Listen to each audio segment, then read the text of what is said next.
Hello aspirants, welcome back to net study. हम लोग कर रहे थे मनी एंड बैंकिंग के एमसीक्यूज, जिसमें से हमने 25 क्वेश्चंस की 2 वीडियोस ऑलरेडी अपलोड हो चुकी हैं। Now we are going to continue with 51st question. ठीक है, तो विदाउट एनी देरी हम लोग करते हैं स्टार्ट। ठीक है, तो I am your mentor for commerce Pooja Panjwani. ठीक है, तो हम लोग कर रहे हैं स्टार्ट 51 क्वेश्चन से, money and banking questions. Your question number 51 is on the screen. Which of the following is an advantage of bank of issue? निम्न में से कौन सा बैंक ऑफ इशू या निर्गमन के बैंक का लाभ है? सबसे पहले आप ये समझो कि बैंक ऑफ इशू होता क्या है। देखो, जो आरबीआई है वो 1 रुपए के नोट को छोड़कर बाकी सारे नोटों का निर्गमन आरबीआई करता है। ठीक है, आरबीआई कुछ रीजनल ऑफिसेज हैं जहाँ पर जो नोट छापने का काम है वो किया जाता है। ठीक है, अब ये सारा काम सिर्फ आरबीआई कर रही है एक्सेप्ट 1 रुपी नोट। तो आरबीआई को ही हम बोलते हैं बैंक ऑफ इशू। ठीक है, तो बेसिकली हम उसको बैंक ऑफ इशू इसलिए बोलते हैं क्योंकि उसके पास एक सोल राइट है, किसी और बैंक के पास नहीं है, किसी और ऑर्गेनाइजेशन के पास नहीं है। 1 रुपए का नोट कौन इशू कर रहा है? Finance ministry. ठीक है, जिस पर साइन होते हैं फाइनेंस सेक्रेटरी के। तो बैंक ऑफ इशू होने के क्या फ़ायदे हैं, मतलब एक ही अथॉरिटी के पास सारे नोटों का इशू होने के क्या फ़ायदे हैं? तो सबसे पहली बात है, नोटों के संचलन में एक रूपता आती है, यूनिफॉर्मिटी आती है। जी बिल्कुल आती है, क्योंकि अगर अलग अलग ऑर्गेनाइजेशन करेगी तो वो अलग अलग अपने हिसाब से करेगी। Ensures public faith in currency system. Public का फेथ क्रिएट होता है क्योंकि आरबीआई एक गवर्नमेंट ऑथराइज्ड, मतलब नेशनलाइज्ड, राष्ट्रीयकृत एक बैंक है जिसको एक सोल राइट दिया हुआ है। वो ही हर तरह से रिस्पॉन्सिबल है, तो पब्लिक में फेथ आता है। जी बिल्कुल आता है। Stabilization in external and internal value of the currency. External value क्या होती है? जो उस पर लिखी होती है। इंटरनल वैल्यू क्या होती है? जितना उसकी कॉस्ट वैल्यू होती है। तो जब एक ही ऑर्गेनाइजेशन ये काम कर रहा है तो वो सबके लिए एक यूनिफॉर्मिटी लाएगा, हर एक तरह के नोट के लिए। तो एक्सटर्नल एंड इंटरनल मतलब आंतरिक और बाहरी मूल्य में भी स्थिरीकरण आएगा। तो उपरोक्त सभी मतलब all of the above will be the answer. ठीक है, next question. Central bank act as a. Central bank मतलब हमारा सेंट्रल बैंक कौन सा है? हमारा केंद्रीय बैंक या हमारा सेंट्रल बैंक है RBI, reserve bank of India, भारतीय रिजर्व बैंक। तो वो क्या काम करता है? एज एजेंट काम करता है, एज बैंकर काम करता है, एज फाइनेंशियल एडवाइज़र काम करता है, या ऑल ऑफ द अबव? तो ऑल ऑफ दी अबव तो इसका आंसर होगा। बट यू विल से भाई ऐसे कैसे? आपने तो कहा था कि आरबीआई बैंकिंग वर्क करता ही नहीं है। देखो, आरबीआई बैंकिंग वर्क जो करता है वो कॉमन पब्लिक के लिए नहीं करता है, वो करता है गवर्नमेंट के लिए, वो करता है बैंक्स के लिए। बैंक्स को लोन देना, हमें लोन चाहिए हम बैंक्स के पास जाते हैं, बैंक्स को लोन चाहिए वो कहाँ जाएंगे? वो आरबीआई के पास जाते हैं। उनका अल्टीमेट अपेक्स बॉडी जो है बैंकिंग सिस्टम का, that is RBI. As a agent भाई हमारी कंट्री के लिए सेंट्रल बैंक जो अदर फाइनेंशियल इंस्टीट्यूशंस हैं in the world like world bank, IMF, वहाँ पर एज अ एजेंट हमारी गवर्नमेंट की तरफ से एक्ट करता है। फाइनेंशियल एडवाइज़र किसका है? वो फाइनेंशियल एडवाइज़र है गवर्नमेंट का, बैंकर है गवर्नमेंट का। ठीक है, तो बैंक्स ऑफ बैंक है, बैंक ऑफ गवर्नमेंट है।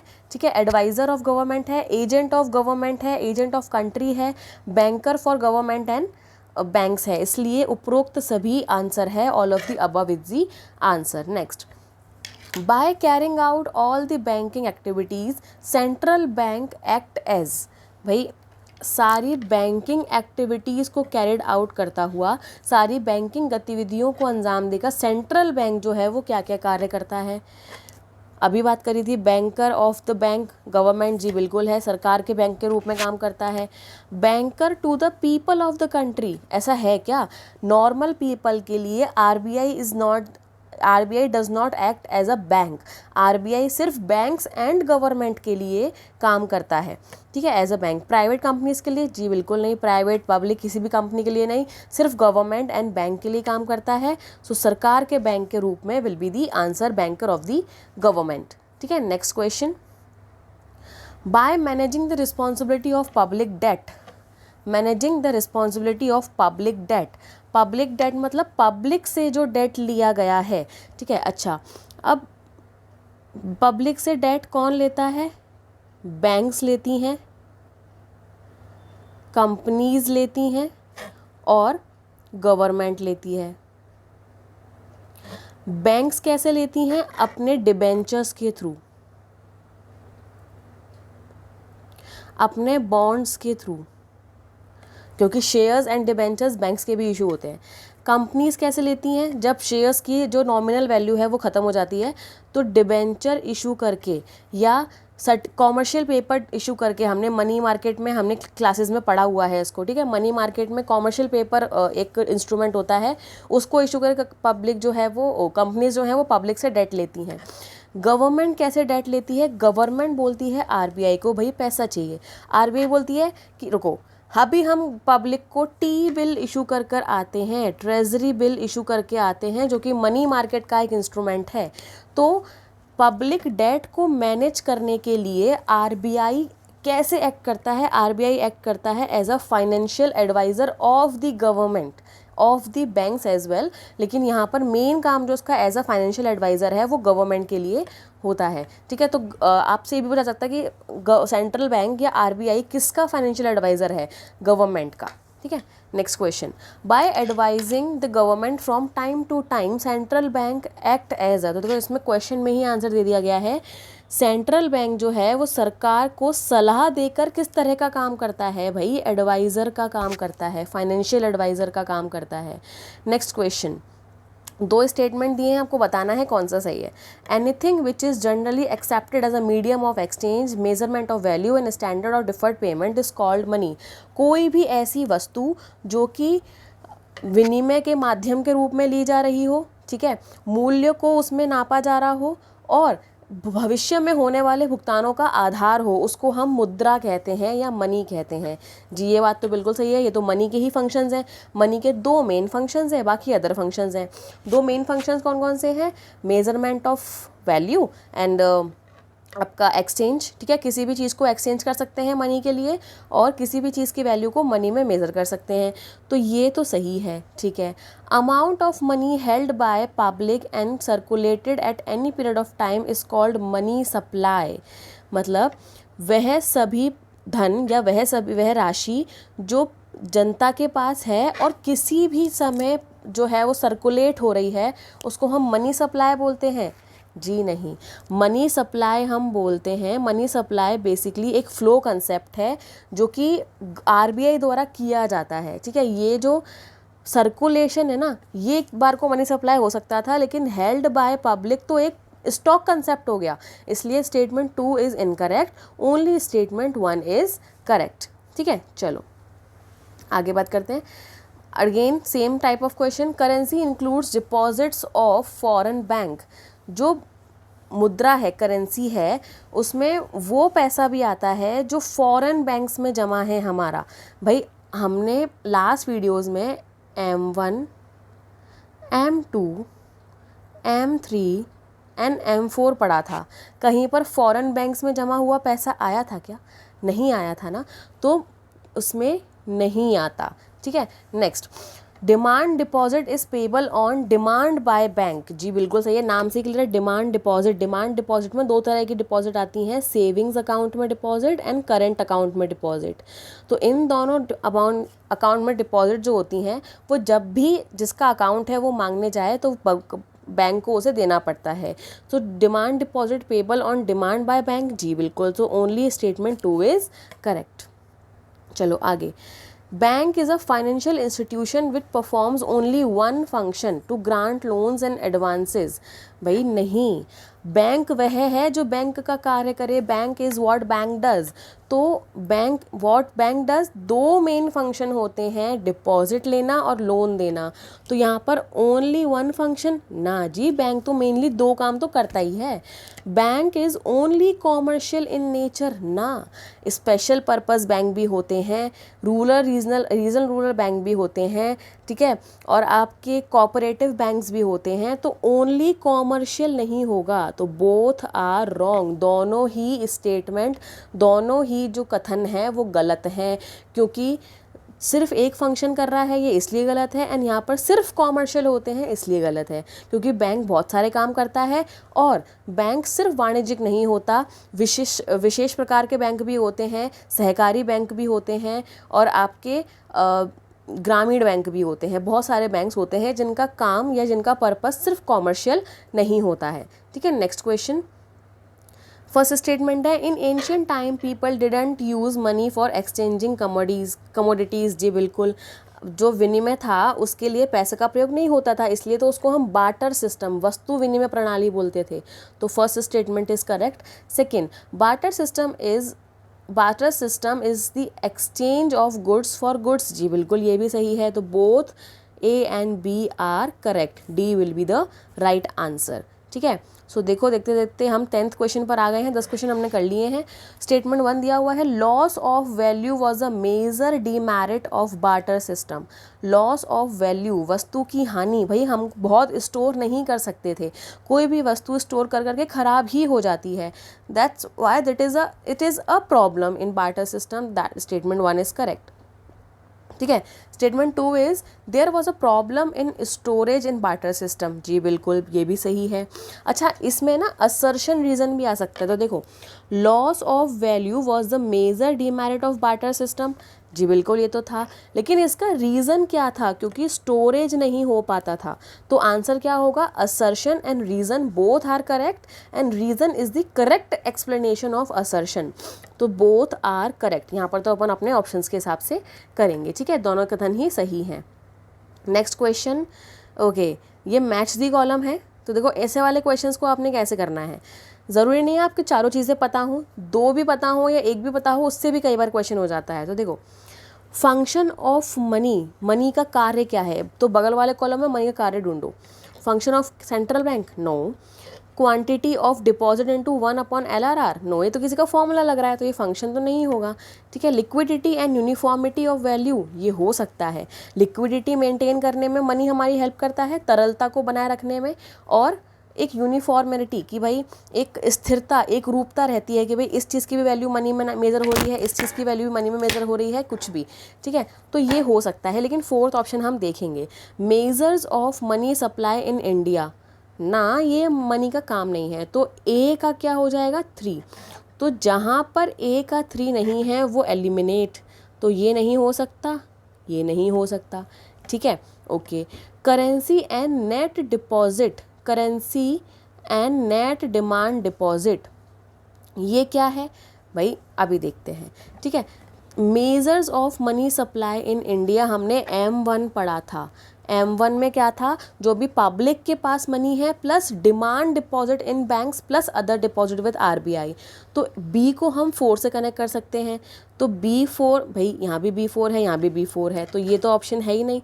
तो हो सकता है यही ऑप्शन हो, बाकी दोनों भी चेक कर लेते हैं। Control of credit, control of credit क्या है? Function of RBI। जी बिल्कुल, RBI सेंट्रल बैंक का ही एक फंक्शन होता है कंट्रोल करना क्रेडिट को। तो सी का हो जाएगा 1। तो this will be the answer. हमने स्टार्टिंग के 2 से ही आंसर निकाल लिया था, फिर भी आपको चारों एक बारी रीचेक करने हैं। ठीक है, जल्दीबाजी में गलती नहीं करनी है। ठीक है, चलो next question, again match. LRR, margin requirements, credit creation and money supply. तो देखो, 1/LRR, ये याद है हमने मल्टीप्लायर पढ़ा था। जो भी पेड क्लास के बच्चे हैं उनको पता होगा, हमने बैंकिंग के चैप्टर में मनी मल्टीप्लायर पढ़ा है। तो मनी मल्टीप्लायर का ये फॉर्मूला है। तो भाई सीधा A तो 4 से कनेक्ट हो जाएगा। तो A का 4 जहाँ जहाँ पर है, तो देखो ये हो सकता है, ये हो सकता है, ये एलिमिनेट, ये एलिमिनेट। ठीक है, B का है मार्जिन रिक्वायरमेंट। मार्जिन रिक्वायरमेंट क्या हो सकता है कि भाई difference between value of security and loan granted against it, कि भाई हमने 1 करोड़ की सिक्योरिटी रखवा कर 80,000 की जो है वो 80,000 तक का लोन उस पर सेंशन हो जाएगा। बैंक एक मार्जिन रिक्वायरमेंट रखती है अपने पास, ताकि अगर उस प्रॉपर्टी की वैल्यू गिर भी जाए और वो इंसान लोन पे ना कर पाए तो हम उस प्रॉपर्टी को बेचकर, बैंक उस प्रॉपर्टी को बेचकर उसकी वसूली कर सके। तो B का हो जाएगा 3। तो A का था हमारे पास 4, B का है 3। ठीक है, इसमें भी यही है, इसमें भी यही है। तो भाई ये तो थोड़ा सा कन्फ्यूजन हो गया, अब हमें थोड़ा सा और देखना पड़ेगा। क्रेडिट क्रिएशन, क्रेडिट क्रिएशन कौन करता है? Creation of demand deposit with the help of initial deposit.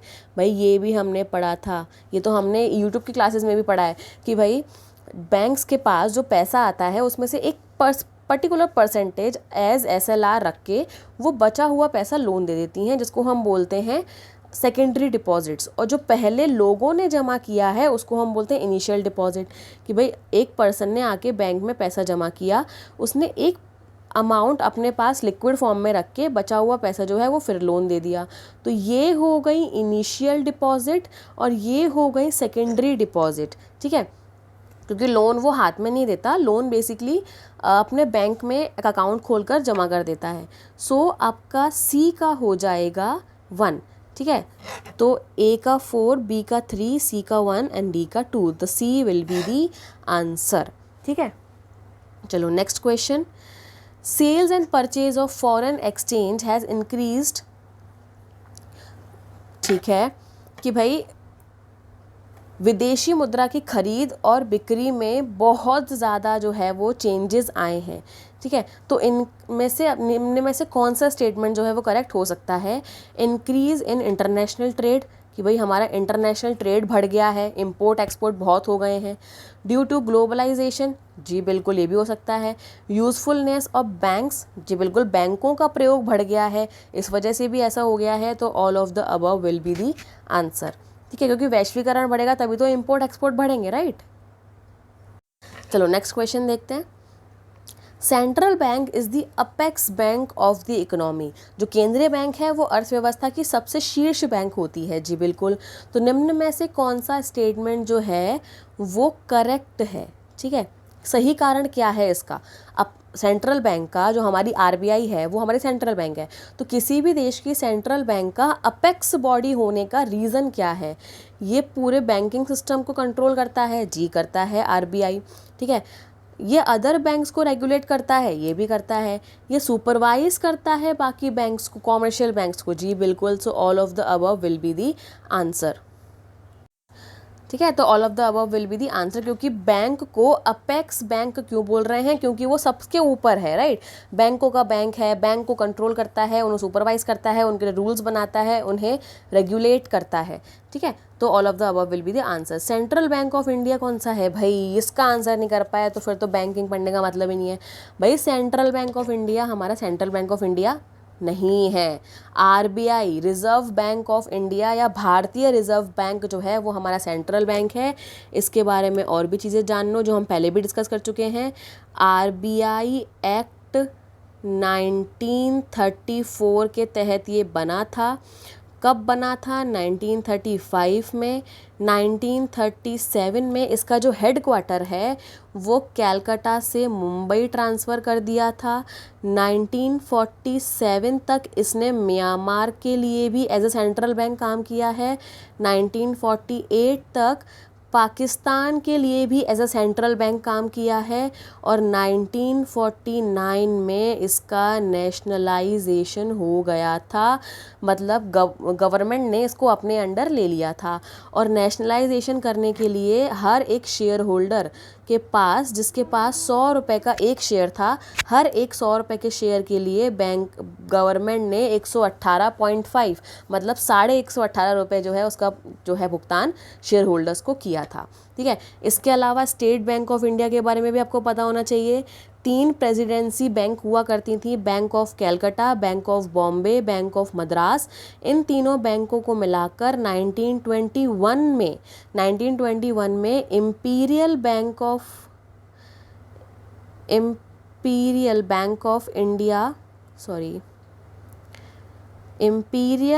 Of India बना दिया गया था।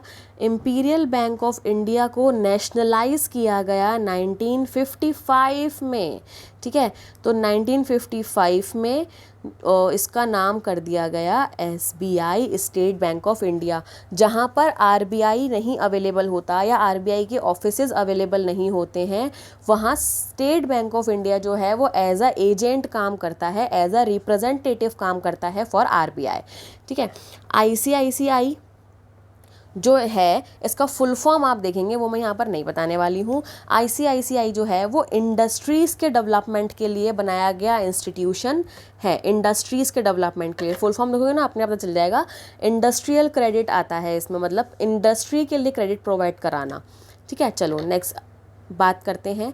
Soul authority to issue money, भाई sole authority to issue money money को इशू करने का, मुद्रा को जारी करने का, मुद्रा को निर्गमित करने की जो एकमात्र अधिकार है वो किसके पास है? जी आरबीआई के पास है। अब आप सोचोगे सेंट्रल बैंक भी हो सकता है, तो जब एक आपके पास अप्रोप्रिएट आंसर दिया गया हो कि भाई एग्जैक्ट आरबीआई के पास है, ठीक है, यहाँ पर सेंट्रल बैंक जो है वो सेंट्रल बैंक बैंक का नाम भी हो सकता है, राइट, क्योंकि सेंट्रल बैंक नाम की बैंक भी है हमारी कंट्री में। जब आपके पास एग्जैक्ट आंसर दिया है that you have to go for the exact one. Okay, चलो next. Under barter system goods were exchanged with, goods को किससे एक्सचेंज करते थे? बार्टर सिस्टम में, वस्तु विनिमय में वस्तु के बदले क्या आदान प्रदान किया जाता? भाई वस्तु, माल, गुड्स, ठीक है, तो C will be the answer.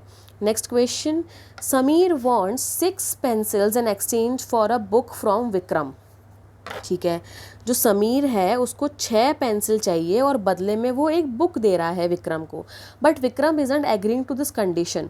Vikram जो है वो इस कंडीशन से मान नहीं रहा, उसको 6 पेंसिल चाहिए ही नहीं, उसको एक पेंसिल, एक शार्पनर, एक इरेजर, एक ना स्केल चाहिए। तो अब समीर के पास 6 पेंसिल हैं, तो इस वाली प्रॉब्लम को, इस वाली कंडीशन किसका एग्जाम्पल है ये? तो ये एग्जाम्पल है डबल कोइंसिडेंस का, दोहरे संयोग का अभाव, जो बार्टर सिस्टम की एक मेन प्रॉब्लम थी कि भाई दोहरे संयोग का अभाव है। अच्छा, आप ये बोल सकते हो कि बार्टर सिस्टम का अभाव बार्टर सिस्टम हो सकता है क्या? नहीं, यहाँ पर बार्टर सिस्टम हो नहीं रहा, बार्टर सिस्टम की एक प्रॉब्लम बताई गई है, ठीक है। चलो नेक्स्ट देखते हैं।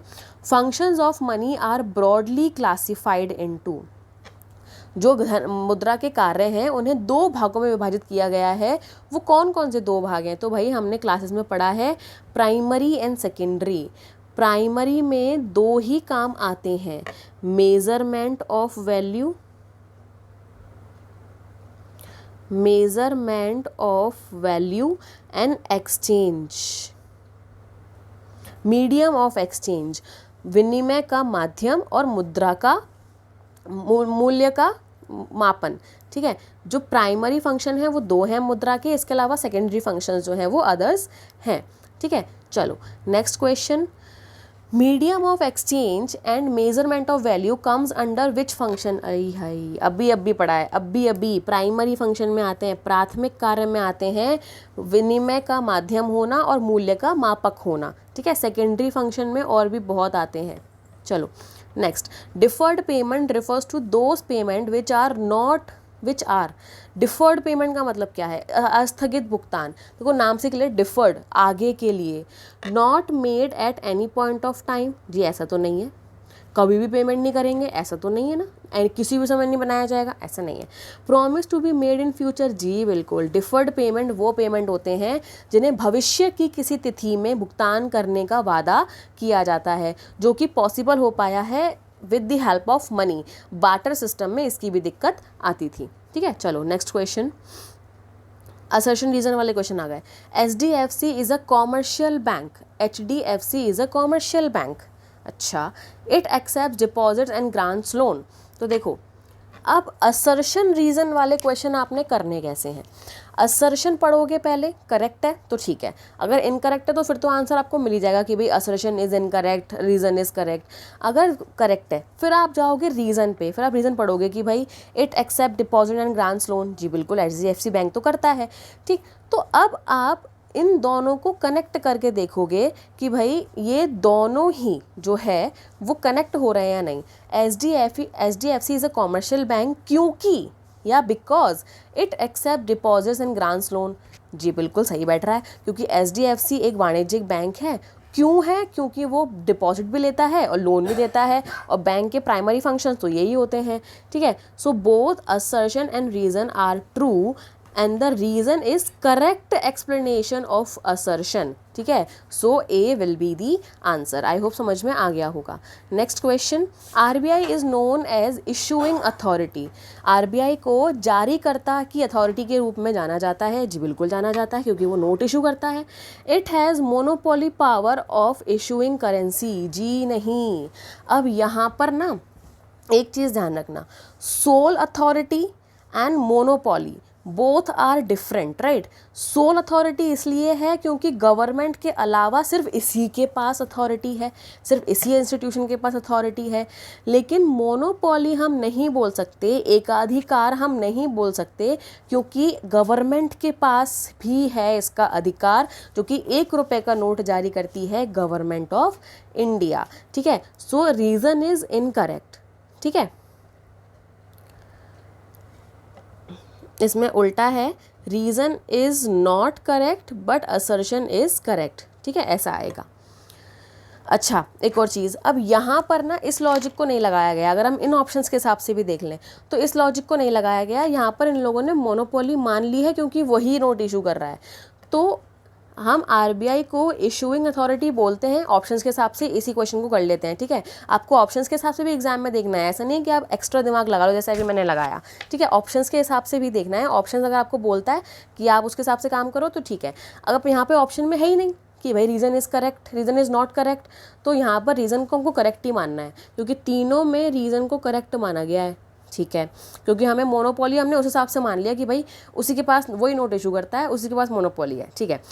अब भाई इन दोनों को कनेक्ट करके देखो, आरबीआई को इशूइंग अथॉरिटी बोलते हैं क्योंकि it has monopoly power of issuing currency, जी बिल्कुल। So both are correct is and is the correct explanation of assertion, ठीक है। So B will be the answer. Next question, RBI uses which of the following tools to maintain the flow of money in domestic economy. घरेलू अर्थव्यवस्था में RBI कौन कौन सी चीज़ों को issue करता है मनी कंट्रोल करने के लिए। सो बेटा हमने पढ़ा था कि भाई एक होती है मॉनेटरी पॉलिसी, एक होती है मॉनेटरी पॉलिसी जो कि आरबीआई बनाता है। इसमें 2 तरह के टूल होते हैं, क्वांटिटेटिव टूल होते हैं और क्वालिटेटिव टूल होते हैं। क्वांटिटेटिव टूल्स को हम ऑब्जेक्टिव टूल्स भी बोलते हैं और क्वालिटेटिव टूल्स को हम सब्जेक्टिव टूल्स भी बोलते हैं, ठीक है। ये दोनों ही तरह के मेज़र जो है वो आरबीआई यूज़ करता है बैंकों को कंट्रोल करने के लिए और इकोनॉमी में जो मनी सप्लाई चल रहा है, जो मनी सर्कुलेशन चल रहा है, उसको रोकने के, उसको कंट्रोल करने के लिए, ठीक है। So both A and B will be the answer, ठीक है। सो आज का लास्ट क्वेश्चन पर आते हैं। LRR legal reserve ratio is the sum of CRR and SLR, money multiplier and LRR, total deposit and initial deposit. तो जी legal reserve ratio क्या होता है?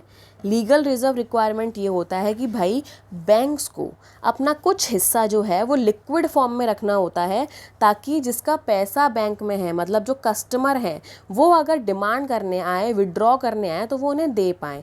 अब ये दो तरीके का होता है, CRR एंड SLR। CRR तो उसे आरबीआई के पास रखना पड़ता है in the form of liquid, and SLR जो है वो उसे अपने पास रखना पड़ता है, ठीक है। तो LRR is the sum of CRR and SLR, ठीक है। ये हमने पढ़ा है क्लासेस में on the app in detail. So that was all for today, ठीक है। 25 क्वेश्चंस आज भी हो गए हैं and this was the third part of money and banking. Micro and accounts के 2 पार्ट्स ऑलरेडी आ चुके हैं, आगे बिजनेस स्टडीज़ एंड मैक्रो के भी पार्ट्स आएंगे, ठीक है। तो for the videos and for the MCQs for the practice you have to like the session, क्योंकि भाई मोटिवेशन भी तो मिलना चाहिए ना, ठीक है। सब्सक्राइब द चैनल, और अगर आप डिटेल्ड कोर्स के लिए जाना चाह रहे हैं, ठीक है, डिटेल कोर्स को लेना चाह रहे हैं, that what you have to do, nothing, you just have to go to the Play Store and you have to download the app, DNS Educare app, ठीक है। या फिर आप इस नंबर पर कांटेक्ट करके जो है वो डिटेल्स या क्वेरी ले सकते हो। This will be the fees for your course, and उसमें आपको रहेगा क्या, रिकॉर्डेड क्लासेस रहेंगी, लाइव डाइव क्लियरिंग सेशंस रहेंगे, प्रैक्टिस सेट्स रहेंगे, टेस्ट सीरीज रहेंगी, PDF नोट्स जो कि बाइलिंगुअल होंगे, ठीक है, और I will be there for your mentor of commerce, ठीक है। So I hope आपसे मिलते हैं क्लास में। I am ending this session. Have a nice day. Take care. Keep learning and bye bye, क्योंकि आपके एग्जाम की तैयारी है DNS की जिम्मेदारी।